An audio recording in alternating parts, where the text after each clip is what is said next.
Video for today's guys ay naglalaga tayo ng karne ng sheep.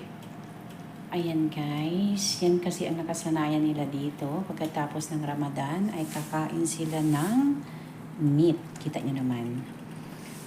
Sabi ng amo namin ay isang oras po daw ito at bago po namin kunin. Sa gayon po, habang po ay ito ay nagbo-boiled, ay tinatanggal po natin yung ito, mga bula-bula nito. Para sa akin parang langsa, no? Yung langsa na tinatanggal.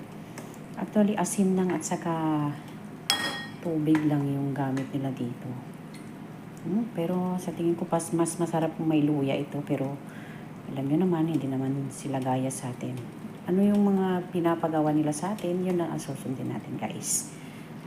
Yun lang naman tayo. Alasunod lang naman tayo sa mga utos nila.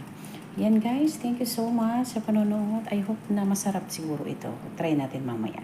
Update ko lang kayo guys. Salamat po sa panonood. Thank you so much.